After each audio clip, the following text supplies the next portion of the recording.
चलिए, हो सकता है कि प्रॉब्लम रहा हो स्टोरेज का, मेमोरी का। चलिए अब सुनो, हम कर रहे हैं क्वेश्चन नंबर 16। क्वेश्चन नंबर 16 में जो फंक्शन दिए हैं आप इसको करते डिफरेंशिएट। टैक्स क्या आ गया, कोटेक्स आ गया। रखो कोटेक्स में x को 45 रख दो, पॉजिटिव रहेगा। रखो 60, पॉजिटिव रहेगा। चलिए तो हो गया इंक्रीजिंग।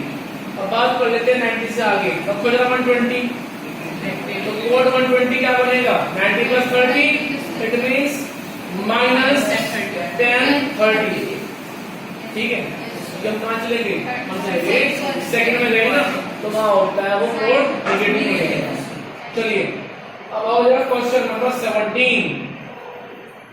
17 कैसे करें, सोचिए बताइए। 17 में दिया है prove that the function f given by log modulus cos x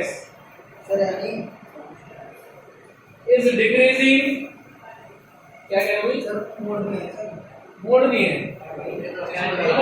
वो बात नहीं। सुनो बता, अरे एक मिनट यहाँ देखो जरा, मोड नहीं है तो कोई दिक्कत नहीं है।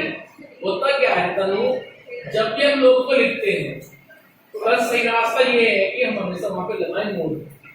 अब आप कहेंगे सर क्यों, क्योंकि लोग कभी भी डिफाइन नहीं होता है नेगेटिव वैल्यू, इसलिए लोग के सामने जो भी आएगा x आए, cos x आए, sin x आए। जैसे कि क्वेश्चन नंबर दिया ना 16, यहाँ पे भी लोग के सामने मोड sin x आना चाहिए था, जिससे कि लोग को हमेशा पॉजिटिव वैल्यू मिले। तो कोई बात नहीं, मोड है अच्छी बात है कि नहीं है तो मान लो वहां मोड लगा हुआ है। चलिए तो हम लेके चलेंगे log cos x को, करेंगे डिफरेंशिएट, तो इसका आ जाएगा फिर -sin x upon cos x। तो बेटा क्या बनेगा, -tan x। अब देखो तो हो गया माइनस। तो जब चलेंगे आप 0 से π/2 तक तो वैल्यू क्या आएंगे, हमेशा नेगेटिव। क्यों, हमारे पास में क्या है, -tan x है। और जब चलेंगे आप 3π/2 मींस 270। ठीक, तो जब चलेंगे आप 270 से 360 तक, हम बात कर रहे हैं फोर्थ क्वाड्रेंट की, तो फोर्थ में 10 होता है नेगेटिव बेस। ठीक, और एक पैसे नेगेटिव है उसके पास, तो पॉजिटिव नहीं। जब आप 270 से आगे जाओगे, मैंने आपसे कहा कि भाई अब 270 जब आप आगे जाओगे, कुछ एग्जांपल लो अपने दिमाग में। आप ले लीजिए 300 ले लो, 300 -10 निकालो उसको। 10 to 70 plus 13 30 और 30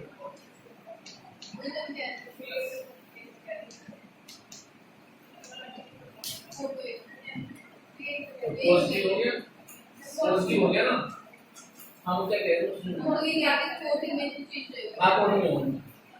ठीक है, तो पॉजिटिव बन गया, तो यहाँ पे वो इंक्रीजिंग है। चलिए आगे क्वेश्चन नंबर 18 पे आओ। 18 करो आप सारे के सारे अपने आप। फंक्शन दिया है, इसको डिफरेंशिएट करो, इंटरवल निकालो, उसको नंबर लाइन में रिप्रेजेंट करो। करो फटाफट, आइए करो फटाफट। यहाँ कुछ नहीं दिया, सिर्फ fx दिया है, तो इंटरवल निकालना भी है और चेक करना है, जैसे कि आपने किया था आपने पहले एग्जांपल में। करो फटाफट इसको।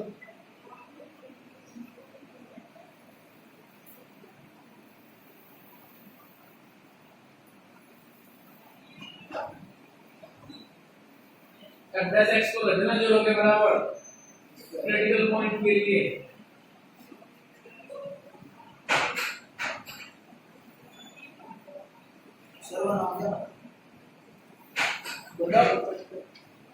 जाओ तेजी से सर।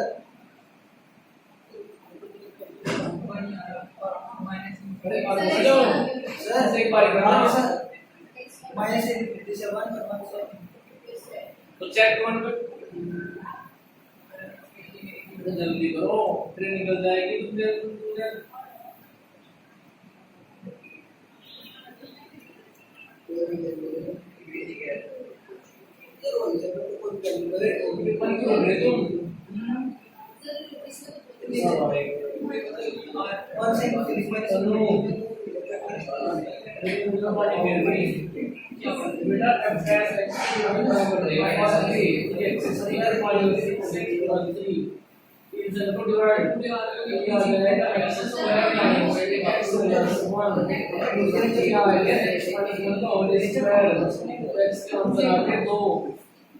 नंबर लाइन पे यहाँ हो गया x प्लस 1 इंटरवल बन गए 2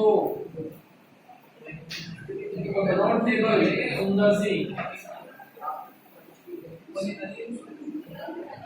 ठीक है। यहाँ देखो इंटरवल यहाँ लिखो sine of f dash x मान के बजा करके कितना बड़ी लिख दी बिल्कुल झूठ बोल दिया मेजर ऑफ f इंटरवल आ गया ये। अब यहाँ से कोई पॉइंट ले, जैसे कि -3 ले ले और -3 को यहाँ पे कहाँ पे यहाँ पे रख देना -3 को, ठीक। तो क्या बनेगा, वैसा पॉजिटिव बन रहा, ये हो गया इंक्रीजिंग। उसके बाद 1 से इनफाइनाइट इंक्रीजिंग है, तो वही तो दोनों तरफ इंक्रीजिंग है। अब सुनो, जब उधर भी इंक्रीजिंग तो ये ओवरऑल इंक्रीजिंग है, ठीक है। बाद में लिख देना the given function is overall increasing function throughout the R, throughout the real world, ठीक है। चलिए हाँ चलिए अब चलते हैं क्वेश्चन नंबर 19। तो उसको अपने आप 19 को नाउ y की value, y means fx, rationally बातें नहीं काम।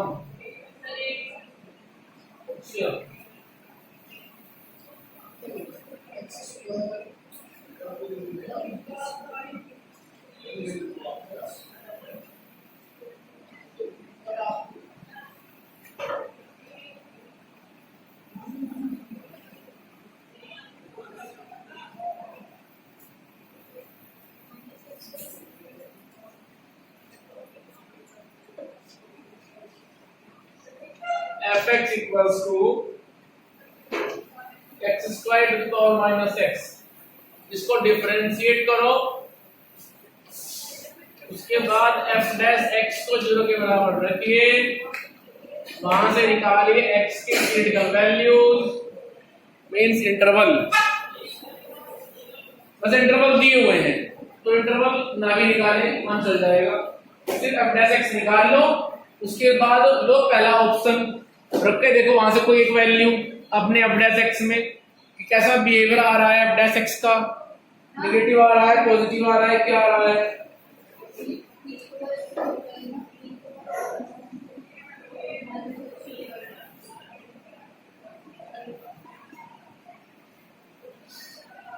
क्या आंसर है?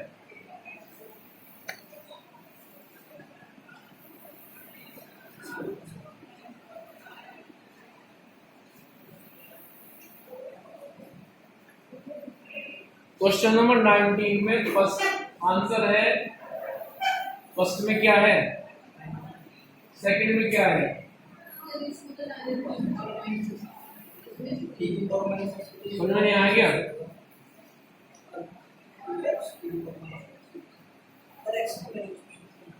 श्रुति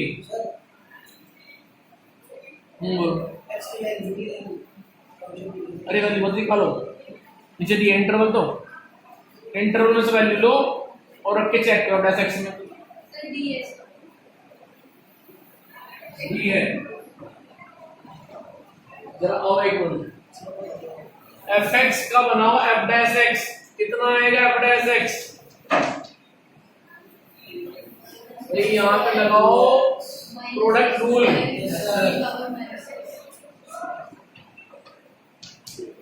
तो बेटा एक्स स्क्वायर तो रहेगा ऐसे ये आएगा इस तरह से, फिर प्लस 2x और यहाँ पे 2x, तो ये आ गया x square e to the power minus x plus 2x e to the power minus x। यहाँ से e to the power x common ले सकते हैं। चलिए, कोई दिक्कत? अब इसमें रखिए आप पहले इंटरवल में से एक वैल्यू 1 रखो, -1 रखो, ऐसे कुछ रख के चेक करो।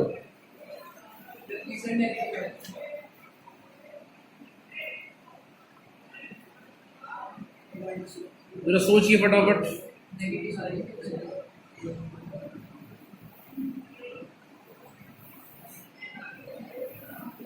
पहली तो बात ये आ रही है ना, सुनो, इन्होंने पहले ऑप्शन में कहां से कहां तक कहा, पूरे रियल नंबर पे कह दिया, और वहां तक आप चेक कर ही नहीं पाओगे।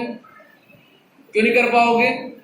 क्योंकि जब 0 से उधर जाओगे तो कुछ हो रहेगा, क्योंकि इसके कुछ क्रिटिकल पॉइंट भी तो आएंगे, तो पहले वो निकाल लो।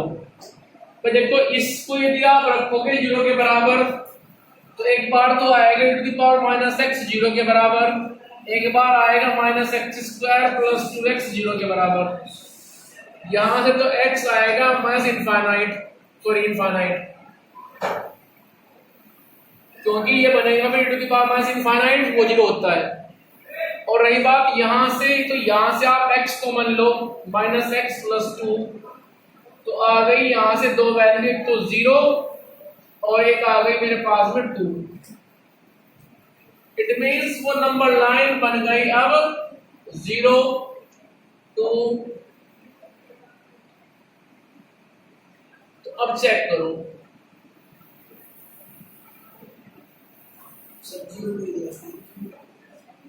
अब देखो, पहला छोड़ दो, दूसरे पे आओ। दूसरा क्या है? -2। हमारा कहीं -2 है यहाँ? नहीं है, छोड़ दो, चेक करते हो, लाइन कर देखो वहां पे। सी पे आओ, सी पे करो चेक, तो इसी हमारे यहाँ पे इंटरवल है, क्यों चलेगी? चलिए रखो 3। अब 3 रख रहे हैं, सोचिए क्या बनेगा?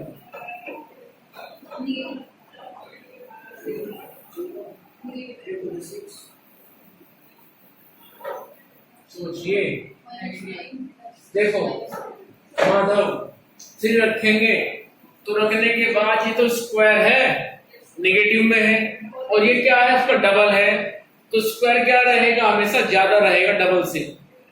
आप यदि यहाँ पे 4 रखोगे तो ये बनेगा 16 और ये बनेगा 8। क्लियर? तो यहां से क्या आंसर आ गया? नेगेटिव। यदि आप इसकी भी टेंशन ना लें तो नेगेटिव तो पहले आ चुका, ठीक, इट मीन्स डिक्रीजिंग। तो भाई 2 से आगे हो गया ये डिक्रीजिंग। अब चलो पीछे, 2 से पीछे आओ। लास्ट क्या दिया हमें? ऑप्शन नंबर डी, 0 से 2 तक रखो। यहाँ पे 1 1.5 1.9 पॉजिटिव, ठीक है। सो ऑप्शन डी आपका आंसर हो गया।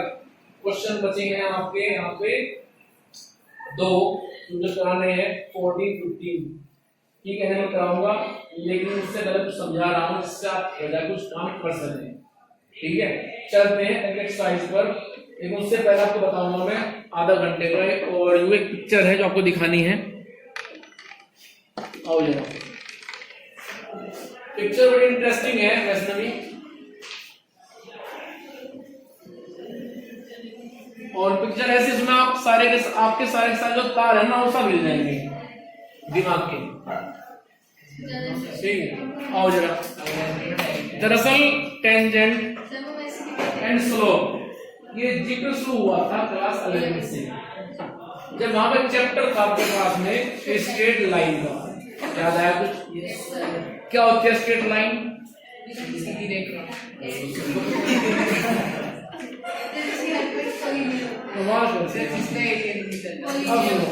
ax plus by plus c equals to 0, is the standard equation of straight line. याद रहेगा, जैसे 2x + 4y + 6 = 0, जैसे x + y = 0। क्लियर?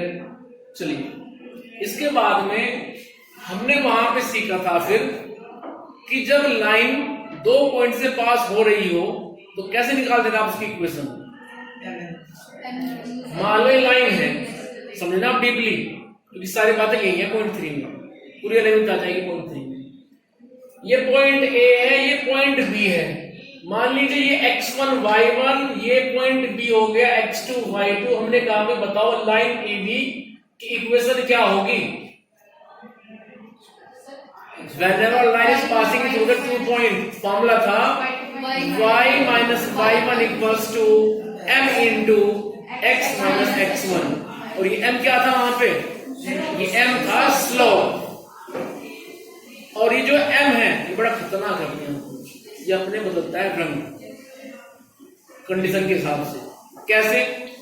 2 पॉइंट है तो m निकालने का फॉर्मूला होता है y2 minus y1 upon x2 minus x1। और 2 पॉइंट नहीं है, आपने कहा सर हमारे पास एंगल है जो बन रहा है x एक्सिस से थीटा, तो m ने कहा कोई बात नहीं, एक्सेप्टेबल है। कैसे? कि फॉर्मूला हो गया m बराबर tan थीटा।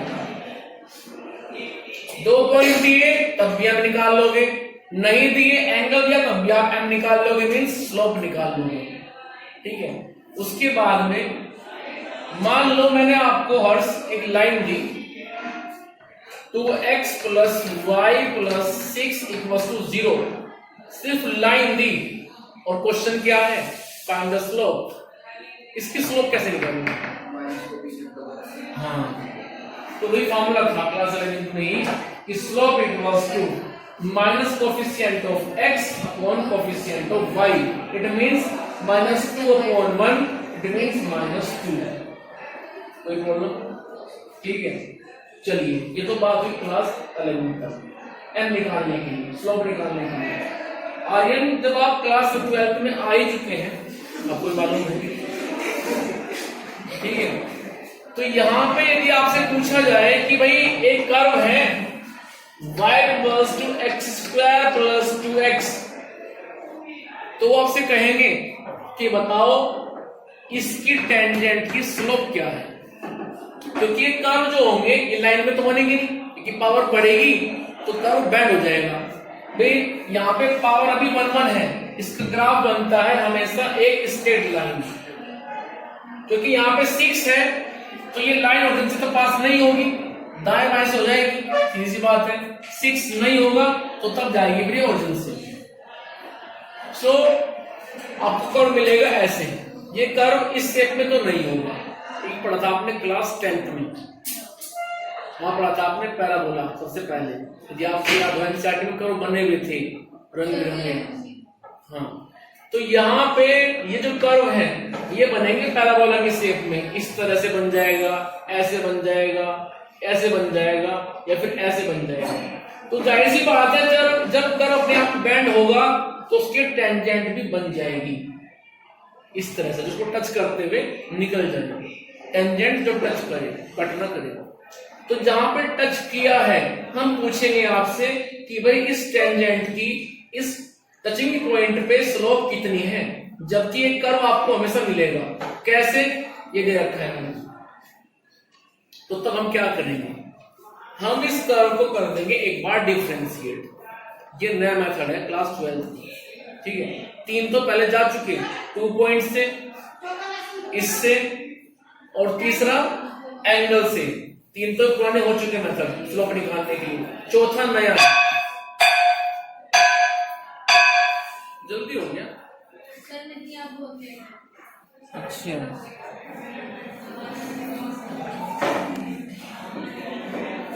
चलो खैर कोई बात नहीं। एनिमेशन तो है यहाँ पे, पहले अच्छी बात है। सर ये लेक्चर तो बस 5 लेसन आ गया सर।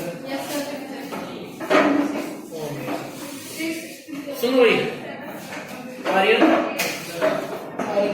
3 तो हो चुके पुराने, तो चौथा है नया। बस सुन, दोनों देख लीजिए जरा, वो बीच में रहेगा दूरी। ये जो मेरे पास कर्व है तो पूछेंगे आपसे या क्वेश्चन में दिया जाएगा, हम क्या करेंगे उस कर्व को एक बार कर देंगे डिफरेंशिएट, dx निकाल लेंगे जो कि आएगा यहां से 2x प्लस 2। तो वो 2x प्लस 2 उस टेंजेंट की इस पॉइंट पे स्लोप है। यदि पॉइंट दिया है 1 1 तो 2x प्लस 2 में रख दो आप x को 1, तो आ जाएगी उस टेंजेंट की स्लोप। तो जब भी आप टेंजेंट की स्लोप निकालेंगे हमेशा अपने कर्व की इक्वेशन को एक बार करेंगे डिफरेंशिएट, निकालेंगे फर्स्ट डेरिवेटिव, उसमें रख देंगे आप उस पॉइंट को जहां पे वो आपस में ध्रुवीकरण कर रहे हैं, आ जाएगा उस टेंजेंट की स्लोप। क्लियर? चलिए इतना रखते हैं, आगे डिस्कस करेंगे फिर नेक्स्ट। पहले बताएंगे चैप्टर का पूरा ओवरव्यू एक्सरसाइज का।